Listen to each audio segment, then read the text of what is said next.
Bonsoir à toutes et à tous.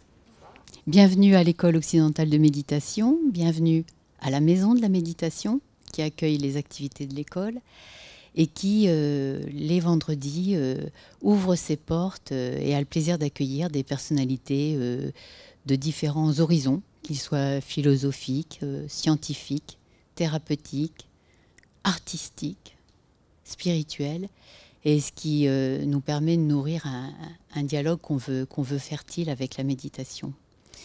Et ce soir, nous avons la chance d'accueillir une avocate, Anne-Marion de Cailleux, qui est avocate au barreau de Paris, qui a prêté serment, c'est comme ça qu'on dit, en 98, et qui a travaillé pendant une douzaine d'années dans un cabinet en traitant essentiellement du droit des affaires, des entreprises. Tu as accompagné des PME, des PMI dans leurs problèmes juridiques.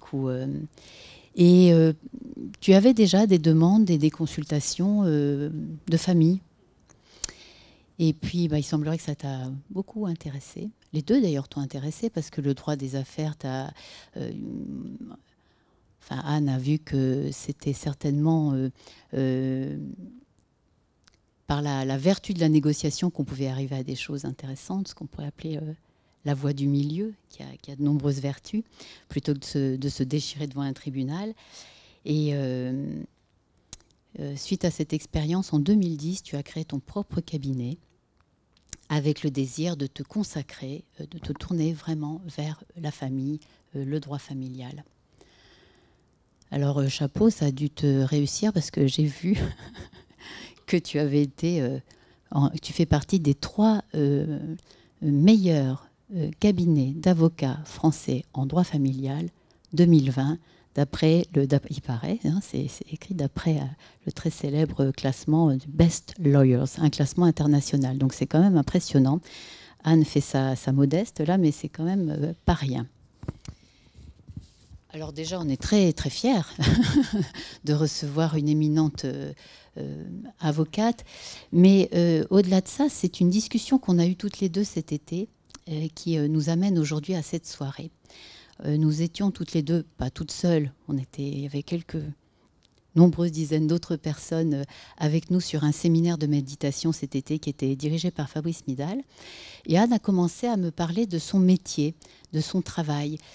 Et ça m'a beaucoup interpellée parce que pour moi, je suis chef d'entreprise moi-même, et les avocats, comment vous dire, j'en avais une idée peut-être un peu naïve, un peu biaisée.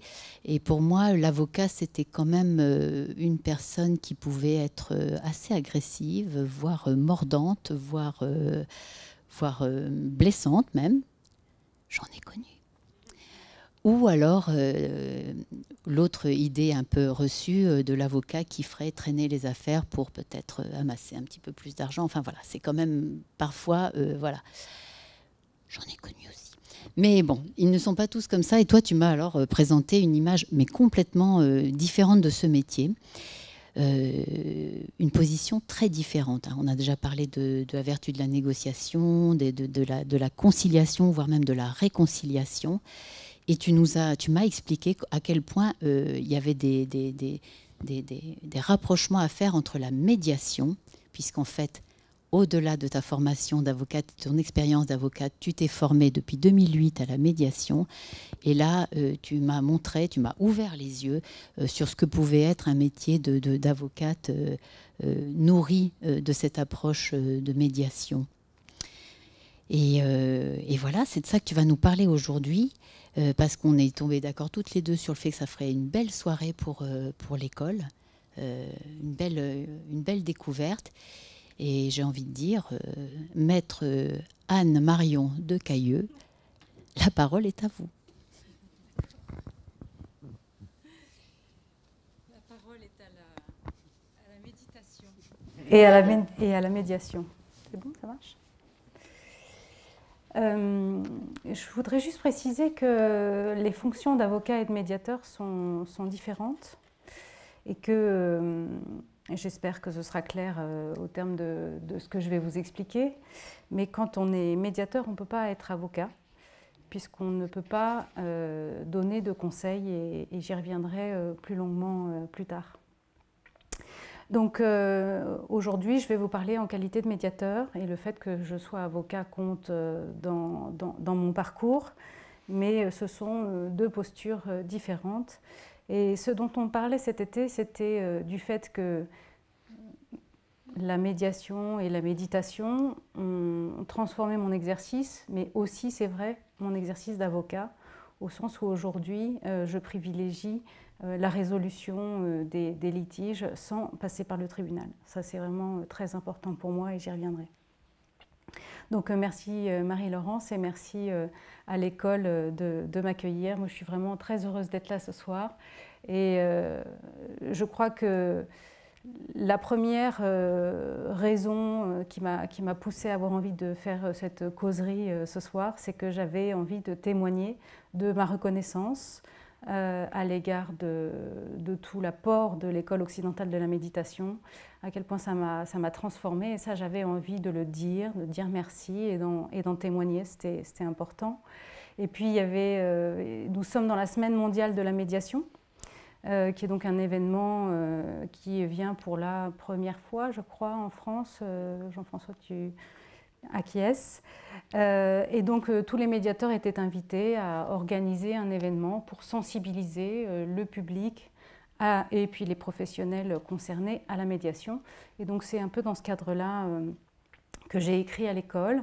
Et il se trouve que le 18 octobre, il semble que nous soyons dans la journée internationale de la résolution des conflits. Donc vraiment, c'est le meilleur jour possible pour parler de ça ce soir. Donc je vais vous parler de médiation et de méditation parce que ce sont deux engagements qui sont aujourd'hui importants pour moi et qui ont vraiment des croisements, des parallèles, des interactions qui sont importantes. Et je voudrais juste préciser que si je parle de méditation, c'est vraiment mon expérience de méditant, c'est-à-dire que je ne donne pas d'instruction de méditation ce soir, je ne suis pas instructeur, je n'en suis qu'au stage 2. Donc je suis quand même si ça fait quelques années que je médite, novice, enfin je suis encore vraiment une élève. Donc peut-être qu'il y aura des choses un petit peu à côté, mais c'est pas grave, et puis vous me le direz si c'est trop grave. Alors, on revient sur la définition de la médiation, puisque je crois que c'est quand même important de faire cette précision rapidement, qu'on sache de quoi on parle. Donc la médiation, c'est une méthode. Donc on pourrait dire des mots plus amples que méthode, on pourrait dire processus, espace, quelque chose comme ça. Moi j'aime bien dire méthode pour dire que c'est vraiment quelque chose qu'on entreprend, qui est structuré. Ce n'est pas une intervention au hasard, comme on pourrait faire si vous avez des voisins qui se disputent sur votre palier parce qu'il y en a un qui a un paillasson qui dépasse de 2 cm de la porte de l'autre et que tout à coup ça vire au cri et que vous intervenez pour leur faire la morale en disant enfin, soyez raisonnable, c'est pas possible, 2 cm pour un paillasson, vous ne pouvez pas vous battre pour ça. Donc ils vont arrêter de se battre parce que vous êtes là, mais peut-être qu'ils se feront des petits coups en douce. Parce qu'il y aura toujours ce conflit et qu'il y en a un qui va s'essuyer les pieds tous les jours exprès, qui va planquer son courrier, qui va rayer sa voiture et qu'un jour, ils iront se battre 3 rues plus loin parce qu'en réalité, votre intervention sera la bonne leçon de morale, mais en réalité, n'aura pas du tout éteint le conflit. Et en fait, ce que j'ai découvert, moi, aujourd'hui, c'est qu'un jugement d'un tribunal, c'est pareil. Ça fait cesser le combat, mais pas le conflit. Et donc, c'est pour ça qu'on va chercher une méthode qui est vraiment plus structurée, qui est notamment la médiation, et qui vient poser les conditions favorables à la résolution du conflit, et pas seulement l'extinction des feux. Alors, la médiation et la méditation, donc je reviens à la définition de la médiation, je vais essayer de ne pas me tromper. C'est un processus structuré, une méthode par laquelle on va faire intervenir un tiers, donc ça c'est important. Il y a quelqu'un d'extérieur qui vient aider les personnes en conflit, et ce tiers, il a des qualités qui sont indispensables. D'abord, il est formé à la médiation. Donc, le médiateur, ce n'est pas une profession réglementée comme avocat, commissaire aux comptes, notaire. Hein, donc tout le monde peut dire médiateur, il n'y a pas vraiment de diplôme national, mais il y a des diplômes reconnus. Donc à vous, si vous cherchez un médiateur, de vérifier qu'il est formé. Sinon, c'est un faux médiateur qui risque de faire des interventions et pas de la médiation. Ensuite, il est neutre, c'est-à-dire qu'il ne donne ni avis ni conseil. Et ça, j'y reviendrai, c'est vraiment très important. Il n'est pas là pour dire aux gens ce qu'ils doivent faire. Il est impartial au sens où le médiateur a vraiment le devoir d'être là pour toutes les personnes autour de la table. Il doit vraiment être au service du conflit. Donc il doit vraiment s'abstenir et travailler à une impartialité la plus parfaite, c'est-à-dire en fait une bienveillance qui s'adresse à l'ensemble des participants. La médiation a un caractère confidentiel, ça fait partie des règles du processus. Donc tout ce qui est échangé dans l'espace de médiation restera à l'intérieur. Donc le médiateur est tenu au secret, enfin à la confidentialité. Et qu'est-ce que j'ai d'autre à vous dire? Neutre, impartial. Et en fait, le travail du médiateur, c'est d'aider à l'intercompréhension entre les personnes, c'est-à-dire que c'est un travail sur la reprise du dialogue, l'écoute mutuelle pour une remise en relation. Donc l'objet numéro 1 de la médiation n'est pas spécifiquement de trouver un accord à un différend. C'est vraiment un travail sur le conflit par des entretiens. Le médiateur est formé à la conduite de ces entretiens pour pouvoir aider à l'intercompréhension, la reprise du dialogue et la remise en relation des personnes. Donc on a dans la médiation un processus de transformation et au fur et à mesure de mon expérience de méditante et de médiateur, j'ai vraiment vu qu'il y avait des grandes ressemblances et quelquefois j'entends des enseignements de Fabrice et j'ai l'impression qu'il me parle de communication non violente quand il nous parle du processus de méditation et qu'il nous dit qu'est-ce que je ressens, quelles sont mes émotions, quelles sont mes pensées, etc. Et on descend. On est aussi dans un processus similaire à la communication non violente. Thich Nhat Hanh, par exemple, pour parler de son ouvrage Prendre soin de l'enfant intérieur, aussi est vraiment dans cette exigence de non-jugement, d'impartialité, de bienveillance, d'écoute de l'autre. Et c'est assez troublant. Et ce que j'ai envie de dire ce soir, ce sera vraiment le fond de mon propos, c'est que la médiation, je ne l'aurais pas exercée de la même façon si je ne méditais pas. Parce qu'en fait, la méditation, les enseignements que j'ai reçus de l'école depuis 2015, de Fabrice Midal et des intervenants, m'ont vraiment donné le sens de la médiation. Avant, la médiation, c'était donc un certain nombre de règles que je viens de vous énoncer, ça restait un petit peu théorique, et puis je le vivais plus comme une interdiction que comme quelque chose de positif. Et puis avec les enseignements sur la méditation, j'ai compris beaucoup de choses et ma posture a évolué. Donc aujourd'hui, je vais vous parler de 4 choses principalement. Je vais vous dire rapidement, parce qu'il est déjà 8 heures, comment je suis passée d'un avocat traditionnel à une personne qui cherche à résoudre les conflits à l'amiable et notamment à la médiation, pour que vous compreniez un petit peu le contexte de cette chose-là. Je voudrais vous parler un petit peu du conflit et en quoi la médiation est aidante. Et puis ensuite, je développerai plus les interactions et les points communs entre la méditation et la médiation. Et puis, je tâcherai de vous montrer comment, quand je conduis une médiation, la méditation me soutient. Donc, bon, mon parcours, Marie-Laurence l'a expliqué. Je ne sais plus si tu l'as dit déjà, mais moi, quand j'étais enfant, en fait, je voulais être psy. C'était ma vocation.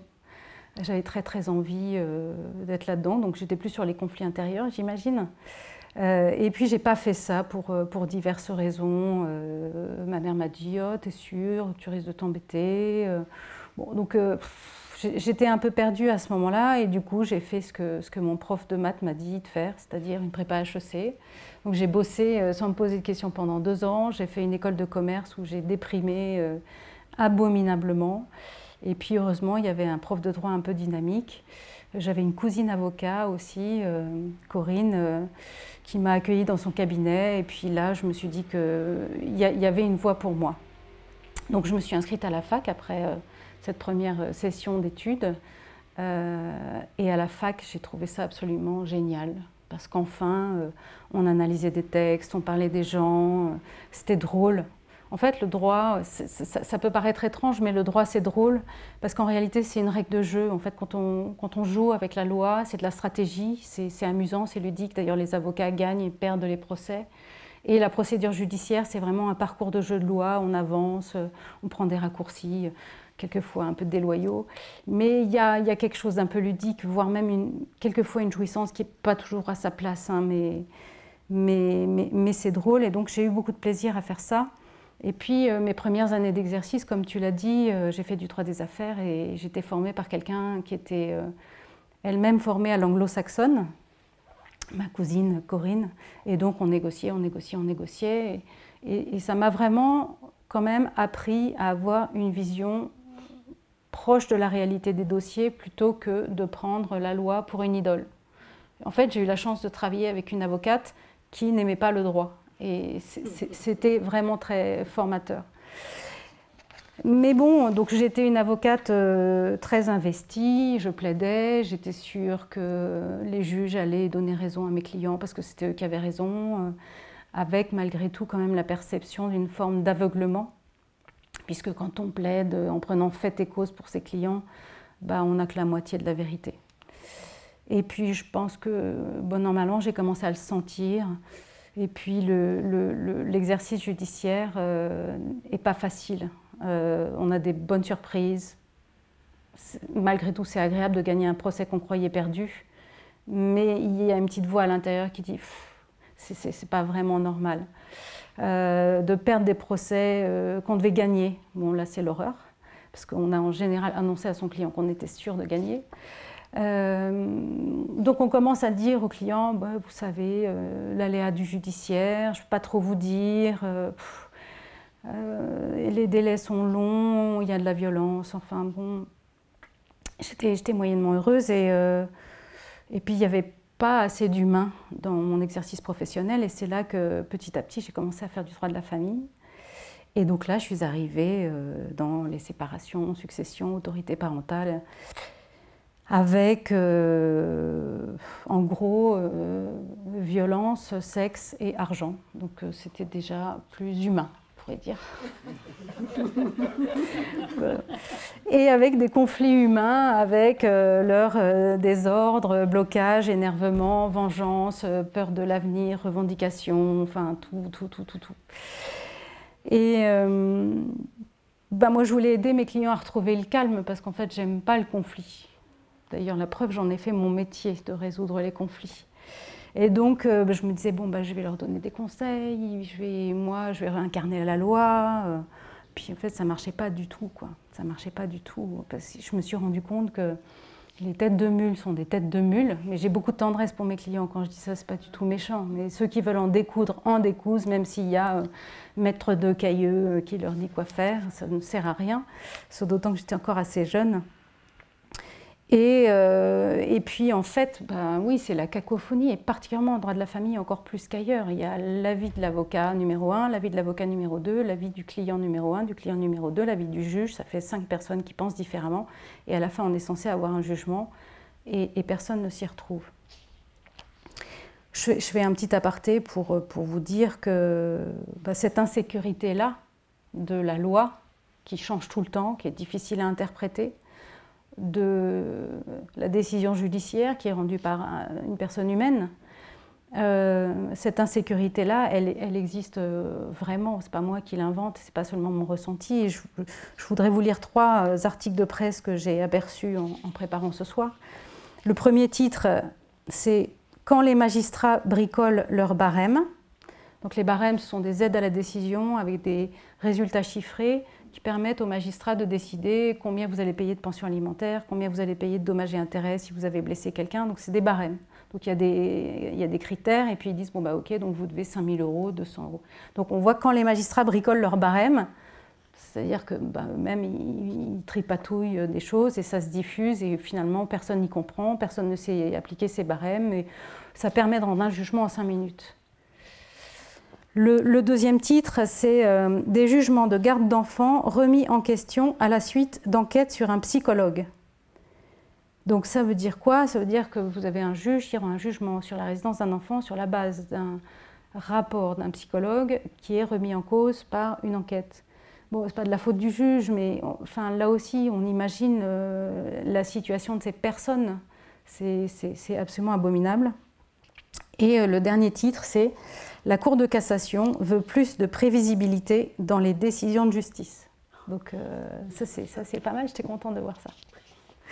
Donc moi, à ce moment-là, jeune avocate, idéaliste, sensible, je commençais à maugréer un petit peu, à trouver que ma profession n'était pas très gratifiante.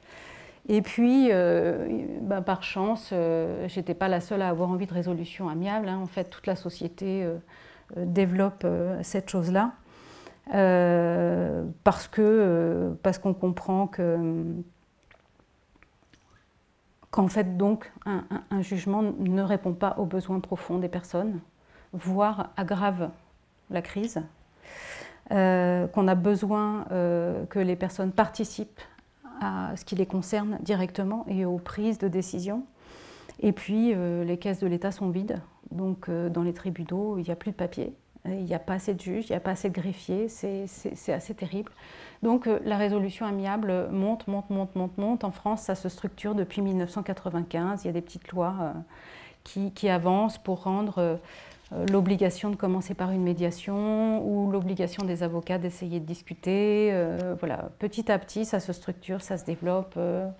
Et maintenant, il y a la Semaine mondiale de la médiation pour faire connaître au public la médiation.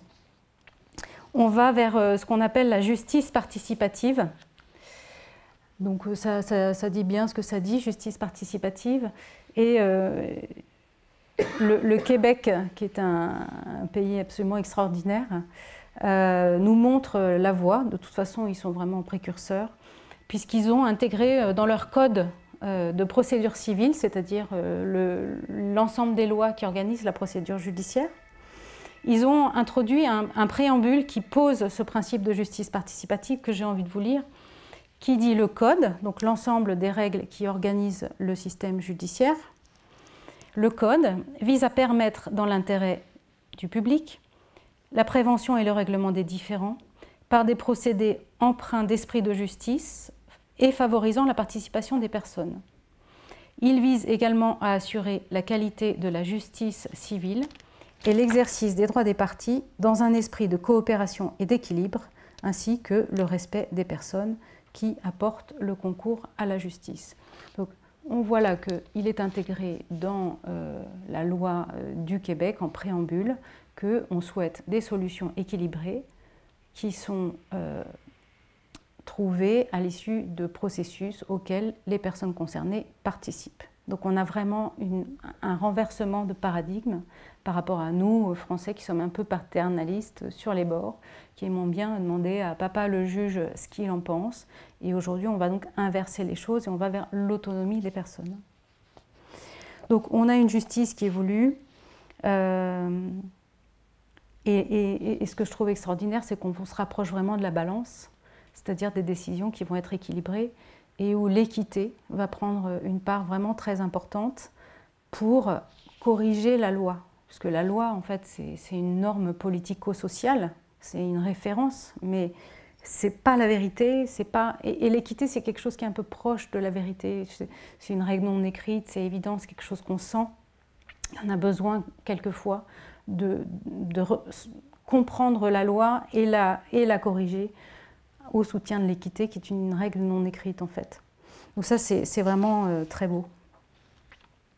Donc voilà où on en est aujourd'hui en France, sur la promotion de la médiation.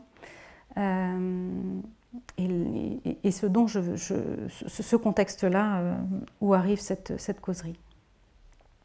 Donc on arrive à la médiation elle-même, qui vient donc résoudre les conflits et non pas trouver une solution au litige, en tout cas pas nécessairement. Donc on est là dans le cabinet du médiateur et on a des personnes qui sont en conflit. Alors qu'est-ce que c'est qu'un conflit?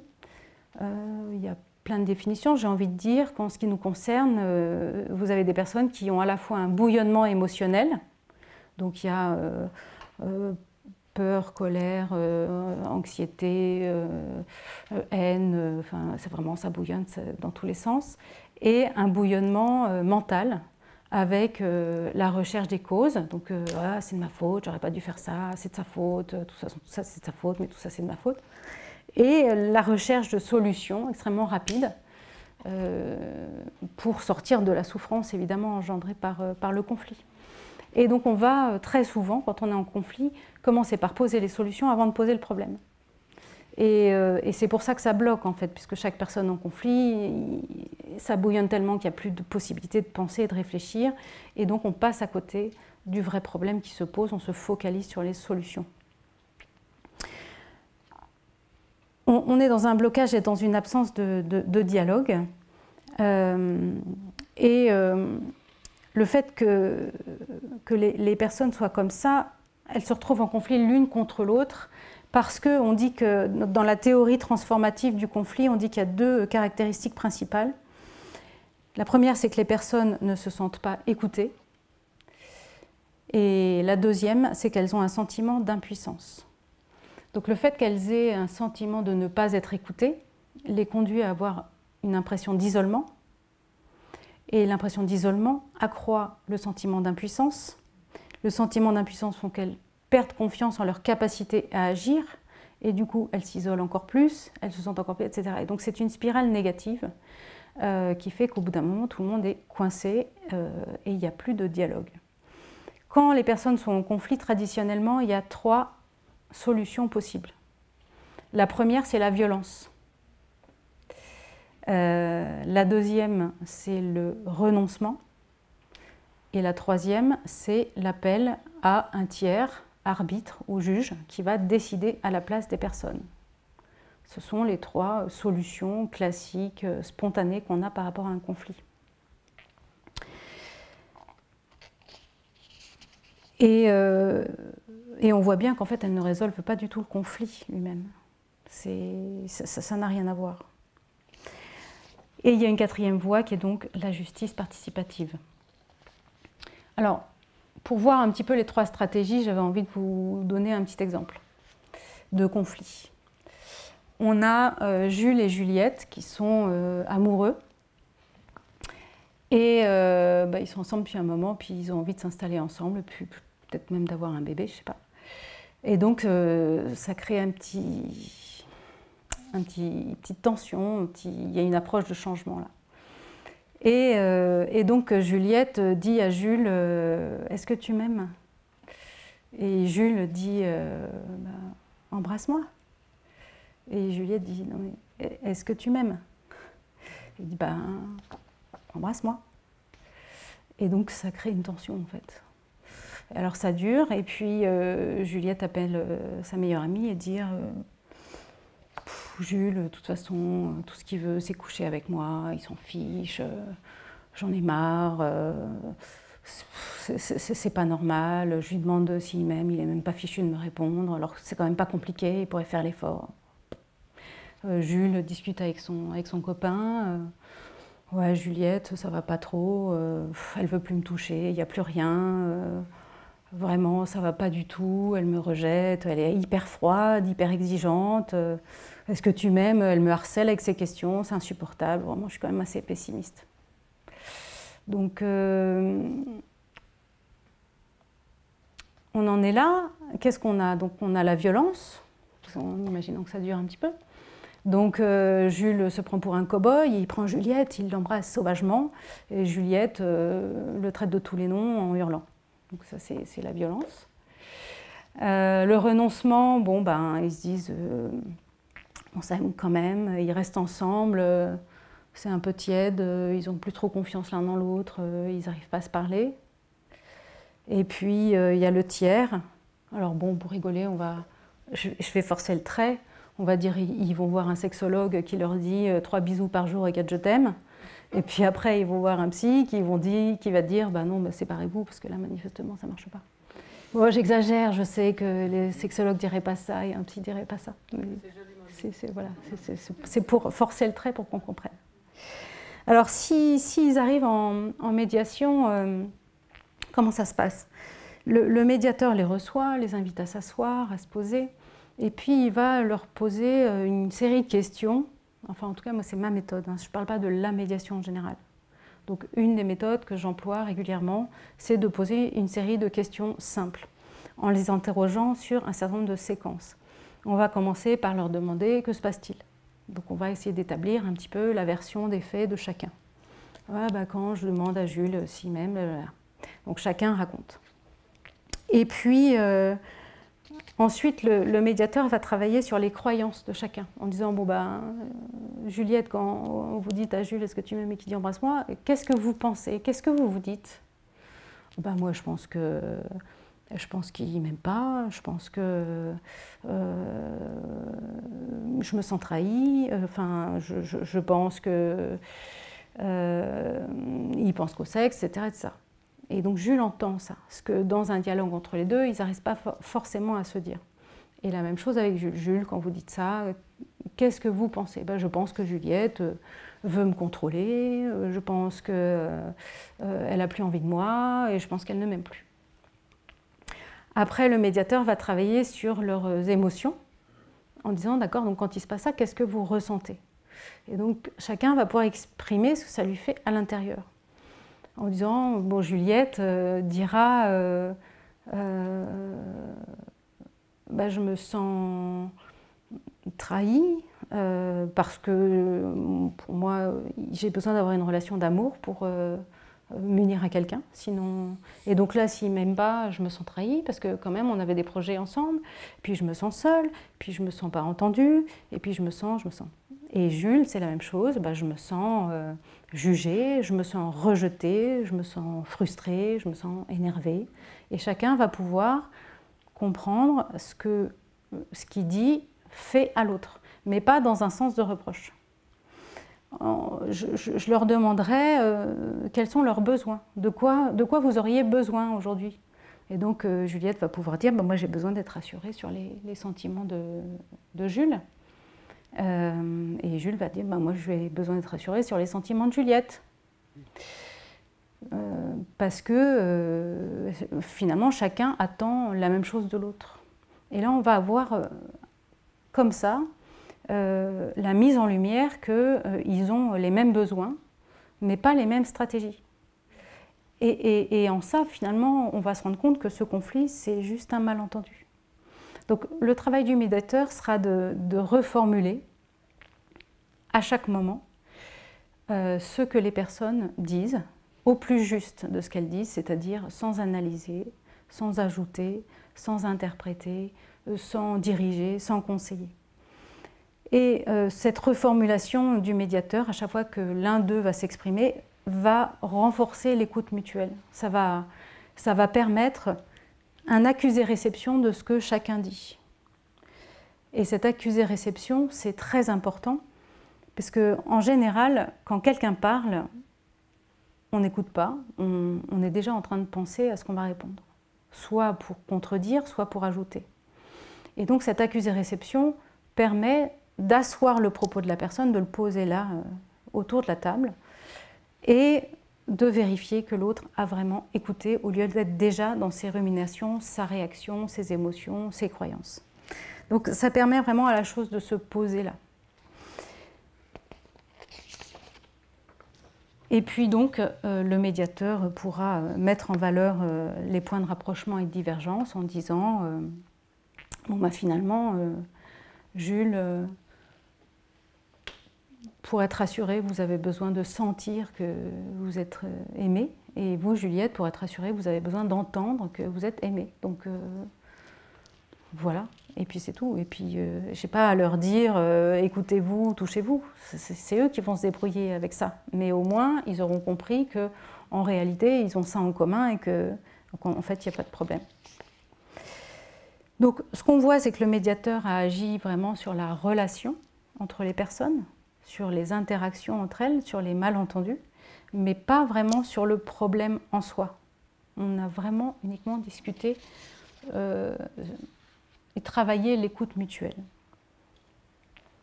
Donc ça, c'est un premier exemple de médiation qui montre qu'on est vraiment très loin des 3 premières stratégies et qui permet à chacun d'être ensemble pour explorer ça.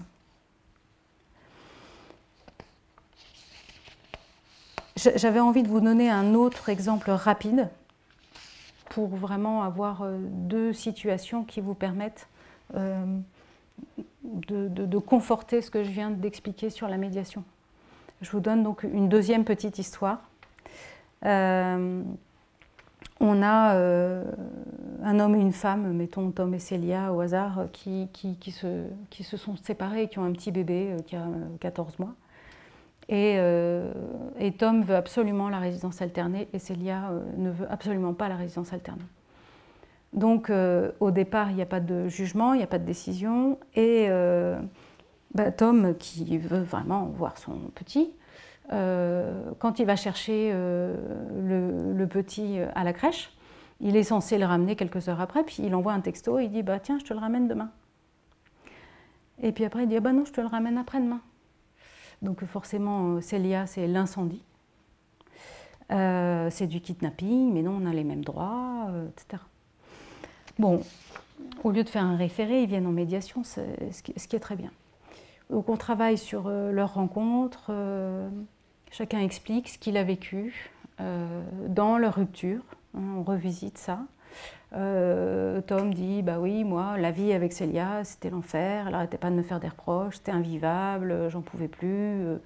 En fait, j'étais très malheureux et c'est vrai que du coup, j'ai bossé comme un fou, c'est vrai, j'étais pas beaucoup là, mais vraiment, c'était atroce. Et Célia dit,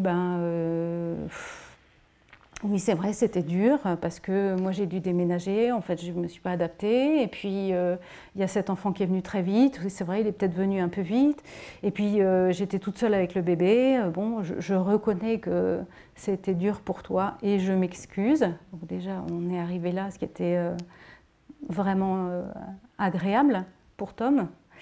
Et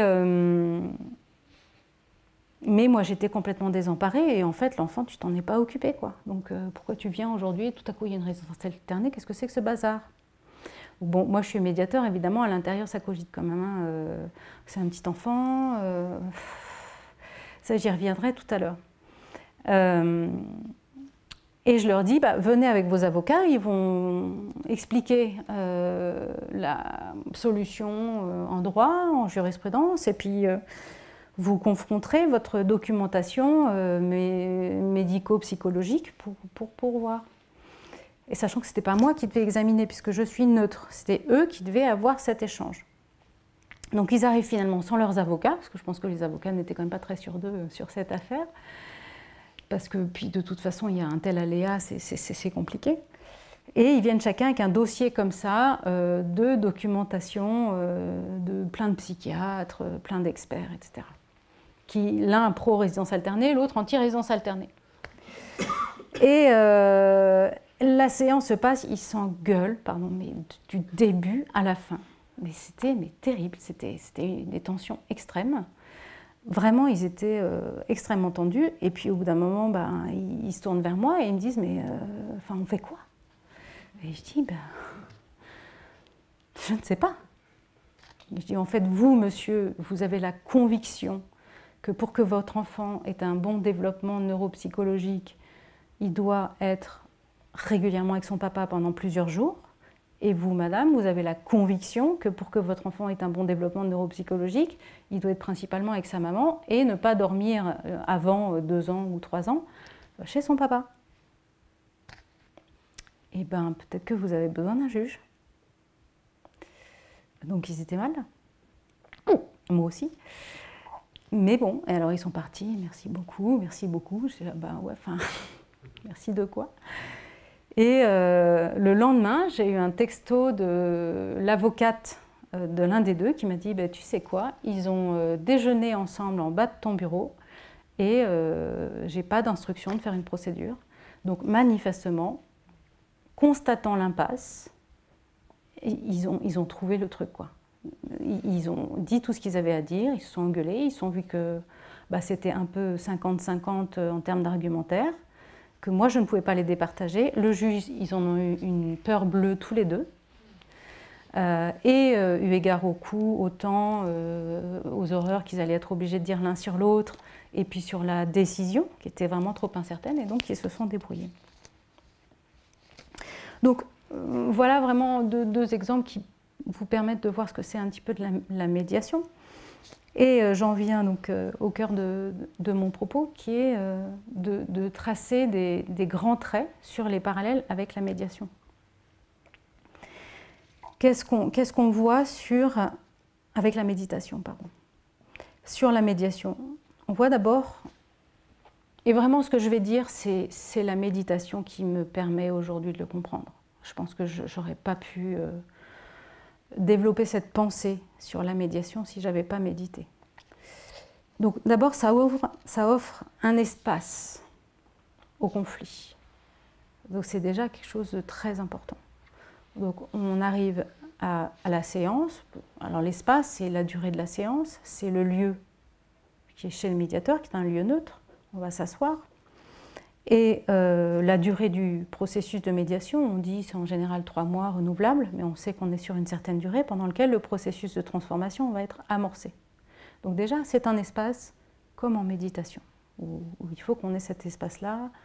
Alors on a le gong qui est cet espace, le silence, le coussin où on va s'asseoir. On a un cadre. Encore une fois, la médiation, c'est pas n'importe quoi, et la méditation non plus. Il y a une structure qu'il est important d'observer. Donc, encore une fois, Fabrice, il dit « foutez-vous la paix, c'est pas grave ». Bon, en effet, mais il y a quand même un certain nombre de points de repère qui sont des éléments importants. Je l'ai dit, la neutralité, l'impartialité, j'y reviendrai tout à l'heure. La loyauté fait partie du cadre. Il faut qu'il y ait une loyauté des participants. On n'est pas là pour en profiter, pour obtenir des informations qu'on n'aurait pas ailleurs, pour dire qu'on fait de l'amiable, mais derrière, je te coupe le compte commun et je crève les pneus de ta voiture. Donc le cadre, il est important. Et le médiateur, on dit qu'il est souple avec les personnes, mais ferme sur le cadre. Donc à l'intérieur de l'espace, il y a de la souplesse, il y a de la liberté, mais le cadre, il est important. Il y a un aspect de rituel aussi, sur lequel je ne vais pas m'étendre, mais qui est pour moi important, qui ordonne les choses. Il y a une posture, dans les deux cas, puisque le médiateur donc, doit observer sa posture, qui sont, je vais surtout insister sur l'impartialité et la neutralité. L'impartialité, donc, être présent pour chacun, ne pas prendre parti, je ne veux pas préférer une personne. Et la neutralité, je ne donne pas d'avis, je ne donne pas de conseils, je ne juge pas. Ce sont les deux éléments de la posture du médiateur qui, pour moi, sont les plus difficiles à tenir parce qu'on ne peut pas s'empêcher d'être touché, on ne peut pas s'empêcher de penser, on ne peut pas s'empêcher de juger. Et donc, c'est en ça que la méditation m'aide beaucoup. Et quand on ne le tient pas, vraiment, on en voit tout de suite les conséquences. L'impartialité, par exemple, une fois, il y avait une femme qui, toute la séance, traitait son mari de « Clodo, t'as pas d'amis, de toute façon, t'es pas un mec », à longueur de temps. Et lui, qui était vraiment, pour moi, un gentil, discret, et puis du coup, il parlait de moins en moins. Et à un moment, j'ai trouvé ça insupportable et j'ai pas pu m'empêcher de dire « mais enfin, il y a quand même d'autres façons de s'exprimer ». Je croyais que le médiateur était là pour dire « ah non, en communication non violente, il faut être gentil ». Cet exemple-là m'a permis de réfléchir, puisque je lui ai dit il y a d'autres façons de s'exprimer. Et énorme erreur, j'ai ajouté « moi, par exemple, si on me disait ça, je ne supporterais pas ». Donc, parce qu'en plus la séance était bien passée, et puis en sortant, elle se lève, elle dit « c'est pas la peine de faire des yeux de chien battu ». Donc pour moi, elle n'a pas fait le ruiner tout ce qui avait été fait pendant 2 heures. Bon, la séance d'après, je vois qu'elle est un peu froide, etc. Et il nous explique qu'en sortant, Elle a dit, de toute façon, elle ne peut pas me saquer. Et son mari a dit, ouais. Bon, donc je me suis excusée, que j'ai été maladroite, que mais non, pas du tout. Et du coup, bah, on leur a rendu ce qui leur appartient. C'est-à-dire, on a dit, quand madame vous parle comme ça, qu'est-ce que ça vous fait? Il a pu dire, bah, moi, ça, ça me fait violence, je me rétracte, déjà que je suis un peu un taiseux, tout ça, donc c'est encore pire. Et vous? Et elle dit, mais en fait, moi, j'ai que des frères, on se traite de clodo raté à longueur de temps, depuis toujours, et donc je ne me rendais pas du tout compte que c'était insupportable pour lui. Et donc, ça les a vachement soulagés, parce que lui, il s'est dit, au fond, elle ne veut pas être méchante, c'est juste sa façon de parler dans son rituel de communication familiale. Il y a plein de familles où on se traite de tous les noms, on se dit des horreurs, moi j'en entends des parents même qui disent des horreurs à leurs enfants. Donc voilà, donc l'impartialité, c'est important. Et la neutralité aussi, c'est très difficile quand on voit qu'on a des personnes, quand elles sont en conflit quelquefois, moi je trouve qu'elles font quand même n'importe quoi, pardon. Par exemple, très régulièrement, elles passent par les enfants pour faire passer des messages. Elle montre les choses du conflit, dit à papa que, bah t'as qu'à demander à ton père, enfin bon. Et quand vraiment il y a des choses qui sont prégnantes et qu'on voit que les enfants sont en souffrance, c'est très compliqué de ne pas dire « vous ne devriez pas faire ça, vos enfants, vous allez les mettre en conflit de loyauté, c'est pas bien, et puis votre enfant il a besoin de voir un psy parce que vous dites qu'il souffre ». Bon, donc ça aussi, il faut pas le faire. Je l'ai fait récemment. Non seulement ça n'a servi à rien, mais la personne qui avait les dysfonctionnements s'est sentie jugée, et donc c'était très mauvais pour la médiation. Donc ce sont des postures essentielles sur lesquelles moi je dois travailler moment après moment. Et on voit que pour ça, bah, les enseignements m'aident, puisque je dois foutre la paix aux gens en fait, à travers ce qu'ils sont. Je dois les accepter tels qu'ils sont. Je dois me foutre la paix avec mes jugements, mes excès. Je me dis, oh là, zut, je suis en train de m'énerver. Bon, bah, c'est pas grave, en fait, je m'énerve, ça va passer. Et donc, je dois juste accueillir ce qui arrive et le relier à un espace plus vaste, en fait, le laisser circuler et puis resituer ça dans le conflit en général et dans la relation entre les personnes. Donc, ces deux choses-là, avec la méditation, j'ai appris que c'était des façons d'être qui étaient positives. En fait, c'est une action en fait, d'être neutre et impartial, alors qu'à l'origine, on pense que c'est une interdiction. Je ne dois pas donner de conseils, je ne dois pas préférer. Et en fait, non, c'est vraiment une posture positive qu'on doit adopter et qu'on doit donner. Et c'est vraiment la méditation qui m'en a donné le sens, au sens où c'est un humanisme. C'est vraiment le respect le plus absolu des personnes qu'on accompagne, même s'ils sont dans le chaos, même s'ils font des bêtises, même s'ils se crient dessus, même si, etc. Alors, il y a des limites, hein, quand il y a vraiment de la violence, évidemment, il y a des frontières, notamment d'un époux sur l'autre ou à l'égard des enfants. C'est pas non plus, il n'y a pas la disparition de la morale, mais moi ça m'a fait beaucoup travailler mon rapport à l'agressivité par exemple, où j'avais tendance, et je ne suis pas la seule, à confondre l'agressivité et la violence. Et donc de se rendre compte que bah, on ne supporte pas tous l'agressivité à la même échelle. Donc moi je me suis beaucoup remise en question parce que je déteste le conflit. Donc voilà.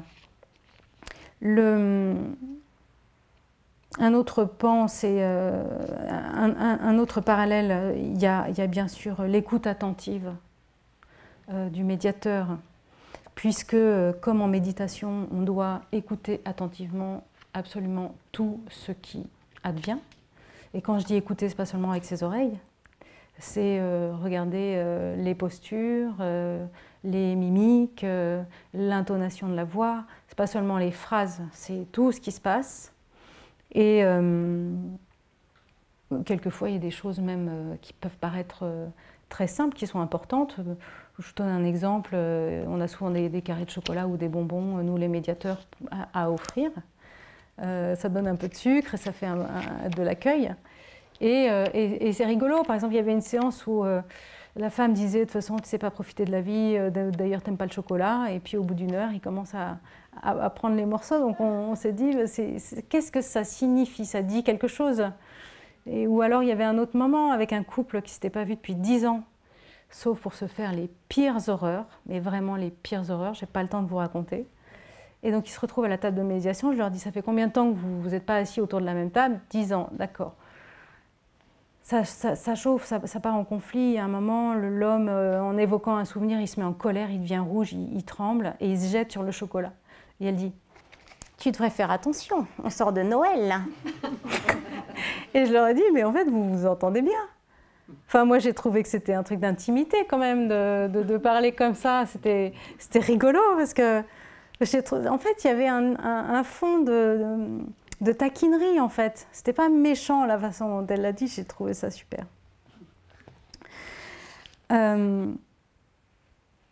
Les deux derniers axes qui sont pour moi vraiment importants à mentionner, il y a la confiance et la bienveillance. Pourquoi la confiance? Parce qu'en fait, les personnes, quand elles viennent en médiation, elles vont se mettre à nu. Elles vont accepter de venir, d'arrêter de tricher. Peut-être qu'elles vont tricher un peu, mais en fait, elles ne vont pas pouvoir tellement longtemps. Elles vont montrer leur vulnérabilité. Et en médiation, on voit des personnes qui se demandent pardon, qui pleurent, qui ont peur, qui se font des reproches. Vraiment, elles sont dans l'expression de leur vulnérabilité. Et il faut quand même bien qu'elles aient confiance dans le processus et dans le médiateur pour pouvoir venir là, comme ça. Et donc, il faut faire jaillir de la confiance dans la médiation, comme en méditation.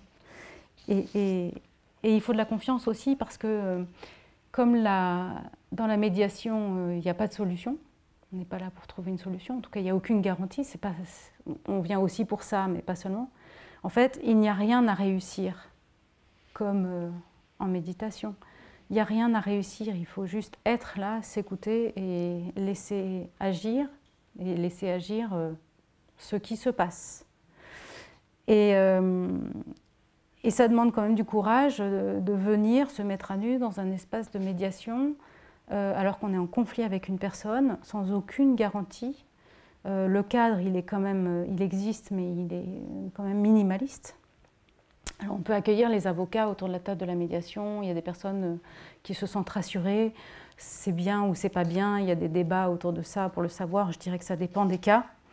Mais le fait est qu'il se passe quelque chose et on est obligé d'avoir confiance en ça.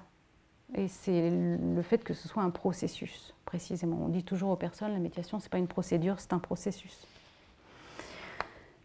Donc voilà encore un pont. Et puis il y a bien sûr la bienveillance du médiateur, qui est vraiment centrale. Je dirais qu'en fait, quand on est médiateur, c'est à peu près tout ce qu'il y a à faire, c'est-à-dire offrir une qualité de présence qui offre une écoute attentive et bienveillante, qui permet aux personnes de se sentir le droit d'être ce qu'elles sont et de comprendre que l'autre a le même droit.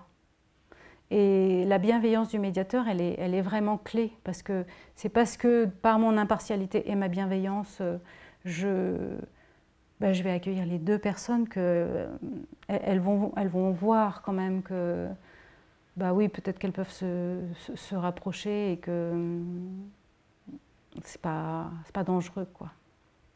Donc cette bienveillance, elle est très importante. C'est par l'attention soutenante et sans condition qu'on offre aux personnes, qu'on a cette qualité de présence. Et ça permet aux personnes de reprendre confiance en elles aussi. Voilà, ça, on insuffle de la confiance en soi et dans la confiance en sa capacité à agir, son droit d'être, son droit d'exister. Donc voilà, donc on voit le mouvement de la médiation. J'ai envie de vous faire un petit récapitulatif parce que je pense que c'est vraiment parlant par rapport à la méditation. Un espace s'ouvre, il contient quand même ce qui se passe. On se pose, on écoute tout sans jugement. Ce qui advient circule. est remis en relation. On se dessaisit de ses certitudes, on se met à nu et on s'ouvre à un monde plus vaste. Il y a une transformation grâce à la fluidité, au regard réciproque de chacun et à la bienveillance qui donne de l'allant. Et ça, c'est la médiation, et je dois dire que sans les enseignements de l'école, je n'aurais pas compris ça. Alors, je prends encore 3 minutes. On a commencé en retard. Pour vous montrer ce qui se passe quand je suis en séance de médiation et que je commence à méditer. Je vous donne un exemple sur une séance. Heureusement qu'on médite les yeux ouverts. Parce que, dis donc, s'il y avait eux qui se disputent et moi qui ferme les yeux, ce serait un peu particulier. Je vous donne un exemple. On a Gabriel et Dominique qui sont mariés depuis 14 ans. Et ils ont 2 filles et qui ont 9 ans et 12 ans, enfin c'est à peu près ça. Donc ils se sont beaucoup aimés, c'était vraiment une belle histoire. Mais l'argent a toujours été un sujet un petit peu compliqué entre eux. Dominique trouve que Gabriel n'aurait pas dû rester freelance, il aurait dû prendre un boulot de salarié. Et Gabriel dit oui, bah quand même, moi je t'ai fait ton site internet, j'essaie de te lancer dans ton activité. Et tu vois, t'as pas gagné 3 clopinettes, donc t'as pas de leçon à me donner. Bon, finalement ils se séparent, ils se sont séparés il y a 4 ans déjà. Et il y a un premier jugement qui est rendu pour organiser la résidence des enfants. Et en fait, ça fait même longtemps qu'ils sont séparés, mais ils ont demandé un jugement. Et le jugement est un peu vague. Et donc, je ne sais pas pourquoi, parce que moi, il me paraît clair, mais pour eux, il est vague. Parce qu'en effet, les jugements, ce n'est pas facile à comprendre. Et ils ne l'interprètent pas de la même façon. Et au terme d'un week-end absolument dantesque, Gabriel porte plainte contre Dominique pour non-présentation d'enfants parce qu'il y a eu un malentendu sur un jour de départ de week-end. Mais en même temps, ils ont la petite qui manifeste des signes de dépression très profonde et qui commence à montrer que même elle a envie de mourir et qui laisse des lettres disant « Je veux que papa et maman se parlent ». Donc ils arrivent en médiation. Alors, médiation, c'est surprenant. En une séance, le calendrier des enfants, il est fixé, il est clair, il est dit, redit, confirmé, il n'y a pas de problème. La pension alimentaire, j'obtiens que les avocats discutent et tout ça, ça va, on a les informations, on arrive à fixer un montant. Il y a des sujets un peu sensibles qui passent, ouais, ton père, il m'a fait ci, bon, ok. Mais finalement, ils arrivent à un accord de divorce, manifestement. Et donc, ils viennent pour ce qui doit être la dernière séance, où moi, j'aurais réussi mon processus. Et ils vont pouvoir divorcer, et la petite ira mieux et tout, ça va être chouette. Et donc, je les vois arriver, et dans la salle d'attente, c'est pas la folle ambiance. Donc, ils ne se parlent pas, ils ne se regardent pas. Bon. Donc, moi, je les accueille, je leur souris, je leur propose de s'asseoir, on s'assied, on se pose, il y a un petit silence. Tout le monde s'installe. Et je leur dis, vos avocats m'ont dit qu'a priori, on s'oriente vers un accord global. Donc, est-ce qu'il y a encore des choses que vous avez besoin de vous dire? Est-ce que vous voulez qu'on récapitule les points, etc. Et donc, on déroule les points, le calendrier des enfants, la pension alimentaire, c'est bon, tout ça. Et les dettes réciproques. Je ne sais pas, il y a une question de dette réciproque. Et là... l'un dit à l'autre, Dominique dit « Tu me dois 20 € pour l'orthodontie ». Et Gabriel dit « Non, non, j'ai payé les lunettes ». Je suis là, ok. Je suis un peu contrariée là. Mais bon, je ne peux pas réagir, donc... Et Gabriel dit « Mais toi, tu me dois 20 € pour le cours de guitare ». Elle dit « Non, non, c'est trop cher, je ne paye pas les cours de guitare ». Et donc là, je suis juste à l'intérieur, mais un peu hystérique, le mot est trop fort. Mais je me dis, enfin, en fait, je ne me le dis pas. Et je sens que j'ai vraiment envie de leur dire, enfin bon, mais n'importe quoi, vous n'allez pas tout faire capoter pour 20 €, votre fille elle souffre, puis vous êtes vraiment radin, que c'est que 20 €, enfin laissez tomber, quoi, ça n'a aucun sens. Bon, puis ma médiation va rater, puis les avocats vont me trouver nulle, et puis tout ça, puis ils m'enverront plus d'affaires, enfin bon, donc il y a tout ça, bon, même pas une seconde, quoi. Donc je médite. Ça veut dire que d'abord je m'écoute. Je perçois que moi, à l'intérieur de moi, ça ne va pas et que je vacille. Et donc, je me dis, bon. Et donc, je respire pour m'aérer. Et donc, je me rafraîchis avec ça. Et puis, je continue de les regarder et de leur sourire. Et donc, je ne bouge pas de ma posture. Et je me demande ce qui se passe, en fait. J'observe. Et donc je reformule très gentiment en disant bon bah donc Dominique, vous considérez que Gabriel vous doit 20 € pour l'orthodontie, bah oui, parce qu'en plus il a touché le remboursement de la mutuelle, alors c'est vraiment un scandale et tout, d'accord. Et donc vous considérez que vous doit 20 € pour la guitare. Bah oui, elle n'a jamais dit qu'elle était contre, c'est pas vrai, donc c'est un peu facile au dernier moment, sous prétexte que je lui demande pour l'orthodontie, comme par hasard. Et donc je continue de méditer. Et je dis donc, vous êtes en opposition apparemment pour 20 €, mais pas pour le même montant. Fondement, vous c'est sur les frais dentaires et vous c'est sur les activités. Voilà. Et donc, je laisse le silence. Et j'attends. Et j'attends. Et je leur souris. Et donc, il y en a un qui craque quand même. Il sort son portefeuille. Il sort son billet de 20 €. Tiens.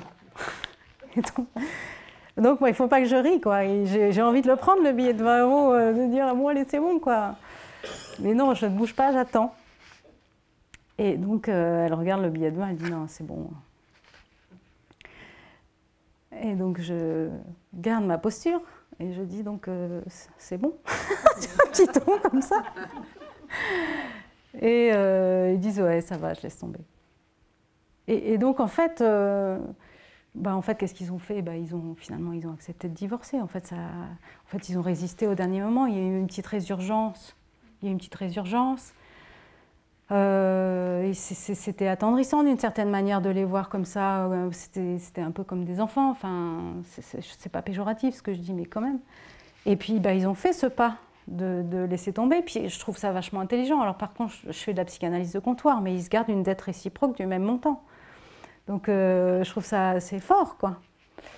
Et voilà. Et du coup, on a trouvé un accord et la médiation a pu se terminer là-dessus. Et vraiment, je médite dans ces moments-là. Et donc voilà, donc je pense que vous avez à peu près compris aujourd'hui et que vous êtes tous des médiateurs potentiels. Que si vos voisins se disputent sur le palier en se traitant de tous les noms pour un paillasson de 2 cm, vous ne les départagez pas, vous ne vous interposez pas. Vous les invitez chez vous à boire un café, vous les faites s'asseoir, vous leur offrez des petits gâteaux. Et puis, vous leur posez une série de questions simples. Qu'est-ce qui s'est passé? Qu'est-ce que vous vous êtes dit? Qu'est-ce que vous avez ressenti? De quoi avez-vous eu besoin? Tour à tour, vous les faites parler, vous écoutez, vous souriez, vous reformulez. Et puis, vous allez découvrir que celui qui n'est pas content du paillasson, en fait, il travaille en open space et puis il y a son voisin qui empiète sur son espace tous les jours. Et tous les soirs, il repousse ses affaires. Et tous les matins, il retrouve les affaires. Et qu'en plus, le voisin, il est bruyant et il ne le regarde pas. Et il se sent invisible au bureau. Et il est en très grande souffrance, en fait. Et l'autre, il va peut-être dire que c'est ma mère qui m'a offert le paillasson et elle est tyrannique. Et si elle voit que je l'enlève, je vais me faire juste incendier, quoi. Je vais me prendre de toute façon, nanana, nanana, nanana, alors que ton frère, lui... Et donc peut-être qu'ils passeront un pacte de fripon pour découper 1,5 cm ensemble sur le paillasson et que quand la maman viendra, il y aura un « Bonjour madame !» Et puis voilà, puis il y aura une fête des voisins et on invitera Fabrice Midal. Voilà. ce que j'avais à vous dire sur la médiation et la méditation. Merci beaucoup.